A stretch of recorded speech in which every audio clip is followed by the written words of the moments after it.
ಪಾದಯಾತ್ರೆ ಶುರುವಾದಾಗ ಭ್ರಷ್ಟಾಚಾರದ ವಿರುದ್ಧ ಕಾಂಗ್ರೆಸ್ ಸರ್ಕಾರದ ವಿರುದ್ಧ ನಡೀತಾ ಇತ್ತು. ಆದ್ರೆ ಈಗ ನೋಡ್ತಾ ಇದ್ರೆ, ಈಗ ನಡೀತಾ ಇರೋದು ನೋಡ್ತಾ ಇದ್ರೆ D K. Shivakumar versus H D. Kumaraswamy ಅನ್ನುವಂತ ಆಗ್ಬಿಟ್ಟಿದೆ. ಒಂದು ಕಾಲದ ದೇವೇಗೌಡರಿಗೆ ಹೋಗಿ ಹಿರಿಯರು ಅಂತ ನಮಸ್ಕಾರ ಮಾಡಿ ನಿಮ್ಮ ಆಶೀರ್ವಾದ ನನಗೆ ಬೇಕೇ ಬೇಕು ಅಂತ ಹೇಳ್ದಂಥವ್ರು ಯಾರಪ್ಪ? ಡಿ.ಕೆ. ಶಿವಕುಮಾರ್. ಮರ್ತ್ಬಿಟ್ರೆ ಇಷ್ಟು ಬೇಗ? ಅದೇ ಬಾಯಲ್ಲಿ ಇವತ್ತು ದೇವೇಗೌಡರು ಈ ನಾಡಿಗೆ ಕಳಂಕ ಅಂತ ಹೇಳ್ತೀರಿ. ಹೋರಾಟ ಸಿದ್ದರಾಮಯ್ಯನವರ ವಿರುದ್ಧ, ಕಾಂಗ್ರೆಸ್ ಸರ್ಕಾರದ ವಿರುದ್ಧ. ಈ ಒಂದು ಪಾದಯಾತ್ರೆ ಯಶಸ್ವಿ ಆಗುತ್ತಾ ಅನ್ನೋದು ಒಂದು ಪ್ರಶ್ನೆ. ಆದ್ರೆ ಅಕಸ್ಮಾತ್ ಆಗಿ ರಾಜೀನಾಮೆ ಕೊಡದೆ ಹೋದ್ರೆ ಮುಂದಿನ ನಡೆ ಏನು ನಿಮ್ದಿಲ್ಲ? ಒಬ್ಬ ಮುಖ್ಯಮಂತ್ರಿಯ ನೆರಳಲ್ಲಿ ಆಗಿರ್ತಕ್ಕಂಥ ಭ್ರಷ್ಟಾಚಾರ ಜನರಿಗೆ ತಿಳಿಸ್ಬೇಕು, ಜನ ತೀರ್ಮಾನ ಮಾಡ್ತಾರೆ.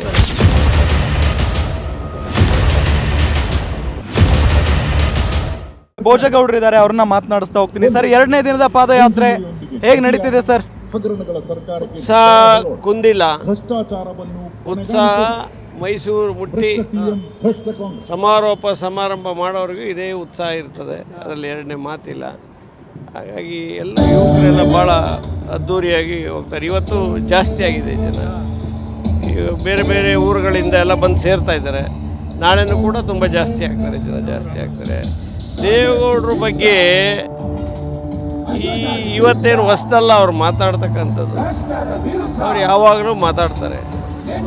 ಒಂದು ಕಾಲದ ದೇವೇಗೌಡರಿಗೆ ಹೋಗಿ ಹಿರಿಯರು ಅಂತ ನಮಸ್ಕಾರ ಮಾಡಿ ನಿಮ್ಮ ಆಶೀರ್ವಾದ ನನಗೆ ಬೇಕೇ ಬೇಕು ಅಂತ ಹೇಳ್ದಂಥವ್ರು ಯಾರಪ್ಪ?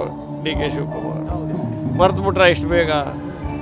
ಇಷ್ಟು ಬೇಗ? ನಾನು ಬೇರೆ ಪಾರ್ಟಿ ಆದರೂ ದೇವೇಗೌಡರಂಥ ನಾಯಕರು ಈ ನಾಡಿನಲ್ಲಿ ಇರಬೇಕು ಅಂತ ಬಾಯಿ ತುಂಬ ಹೊಗಳಿದಂಥ ಮನುಷ್ಯ. ಅದೇ ಬಾಯಲ್ಲಿ ಇವತ್ತು ದೇವೇಗೌಡರು ಈ ನಾಡಿಗೆ ಕಳಂಕ ಅಂತ ಹೇಳ್ತೀರಿ. ಇದು ಎಷ್ಟರ ಮಟ್ಟಿಗೆ ಸರಿ? ಇದು ಒಳ್ಳೆಯದಲ್ಲ. ಜನ ಎಲ್ಲವನ್ನು ಗಮನಿಸ್ತಾರೆ. ಯಾರೇನು ಬಂದು ನೀವು ಈ ಶ್ರೀಮಂತಿಗೆ ಬಂದಿದ್ದೀರಿ, ಈ ಶ್ರೀಮಂತಿಗೆ ಎಲ್ಲಿಂದ ಬಂತು ಅನ್ನೋ ವಿಚಾರ ಜನರು ಯಾರೂ ದೊಡ್ಡರಲ್ಲ. ಯಾರ್ಯಾರು ಯಾವ ರೀತಿ ಶ್ರೀಮಂತರಾದ್ರೂ ಅನ್ನೋದು ಜನ ಒಂದು ಸೆಕೆಂಡಲ್ಲಿ ಇದ್ದಾರೆ, ಬಾಯಿ ಬಿಡಲ್ಲ. ಆದ್ದರಿಂದ ಭ್ರಷ್ಟಾಚಾರದ ಬಗ್ಗೆ ಮಾತನಾಡ್ತಕ್ಕಂಥ ನೈತಿಕತೆ ಡಿ.ಕೆ. ಶಿವಕುಮಾರ್ ಅವ್ರಿಗಿಲ್ಲ. ಭ್ರಷ್ಟಾಚಾರದ ಬಗ್ಗೆ ಅವ್ರು ಮಾತಾಡಬಾರ್ದು, ಬೇರೆ ವಿಚಾರ ಬೇಕಾದ್ರೆ ಮಾತಾಡಲಿ. ಯಾವತ್ತೂ ಇನ್ನು ಜನ್ಮ ಇರೋವರೆಗೂ ಭ್ರಷ್ಟಾಚಾರದ ವಿಚಾರದಲ್ಲಿ ಅವ್ರು ಮಾತಾಡಬಾರ್ದು. ಏಕೆಂದ್ರೆ ಗೊತ್ತಿದೆ ಯಾವ ವಿಚಾರದಲ್ಲಿ ನೀವು ಏನೇನು ಅನುಭವಿಸಿ ಬಂದ್ರಿ, ಮತ್ತು ನಿಮ್ಮ ಎಲ್ಲ ವಿಚಾರಗಳು ಯಾವ ರೀತಿ ದೊಡ್ಡವರಾದ್ರಿ, ಏನಾದ್ರಿ ಅನ್ನೋದು ಎಲ್ಲ ವಿಚಾರ ಗೊತ್ತಿದೆ, ಜನರಿಗೆ ಗೊತ್ತಿದೆ, ಸಾಮಾನ್ಯ ಜನರಿಗೆ. ಹಾಗೆ ರಾಜಕೀಯಕ್ಕೋಸ್ಕರ ನಾನು ನಿಮ್ಮನ್ನು ಬೈಯೋದು, ಇವ್ರು ಬೈಯೋದು, ಅದೇ ಅಂತ್ಯ ಮಾಡಬೇಕು. ಅದು ಒಳ್ಳೆಯ ಬೆಳವಣಿಗೆ ಅಲ್ಲ. ದೇವೇಗೌಡರು ಅಂತ ಹೇಳಿದ್ರೆ ಈ ನಾಡಿನ ಸರ್ವೋಚ್ಚ ನ್ಯಾಯಕ. ಯಾವ ಪಾರ್ಟಿಯರಾದರೂ ಅವ್ರನ್ನ ಭಾಳ ಪ್ರೀತಿ ಮಾಡ್ತಾರೆ. ನೀರಾವರಿಗಿರ್ಬೋದು, ಬೇರೆ ಬೇರೆ ಅಭಿವೃದ್ಧಿ ವಿಚಾರದಲ್ಲಿ ದೇವೇಗೌಡರು ಅವರದೇ ಆದಂಥ ಛಾಪನ್ನು ಕರ್ನಾಟಕ ರಾಜ್ಯದಲ್ಲಿ ಮೂಡಿಸಿದ್ದಾರೆ.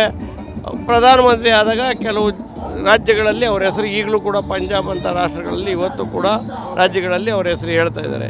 ಮತ್ತು ಇಷ್ಟೊಂದೆಲ್ಲ ಇರುವಾಗ ನೀವು ರಾಜಕೀಯ ದ್ವೇಷಕ್ಕೋಸ್ಕರ ಮಾತಾಡಬೇಡಿ.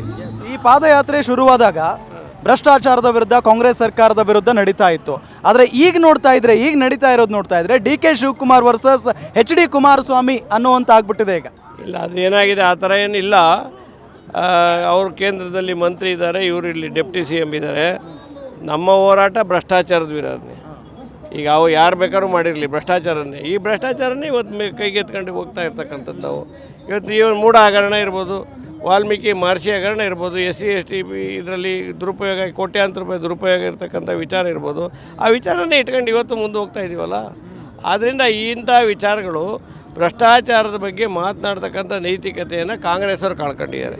ಹಾಗಾಗಿ ನಾವು ಭ್ರಷ್ಟಾಚಾರದ ಬಗ್ಗೆ ಮಾತಾಡಬೇಡಿ ಅಂತ ನಾವು ಅವರಿಗೆ ಕಿವಿ ಮಾತು ಹೇಳ್ತಕ್ಕಂಥದ್ದು. ಹಾಗಾಗಿ ಈ ಹೋರಾಟ ಸಿದ್ದರಾಮಯ್ಯನವರ ವಿರುದ್ಧ, ಕಾಂಗ್ರೆಸ್ ಸರ್ಕಾರದ ವಿರುದ್ಧ. ಈ ಒಂದು ಪಾದಯಾತ್ರೆ ಯಶಸ್ವಿ ಆಗುತ್ತಾ ಅನ್ನೋದು ಒಂದು ಪ್ರಶ್ನೆ. ಆದರೆ ಅಕಸ್ಮಾತ್ ಆಗಿ ರಾಜೀನಾಮೆ ಕೊಡದೆ ಹೋದರೆ ಮುಂದಿನ ನಡೆ ಏನು ನಿಮ್ಮದಿಲ್ಲ?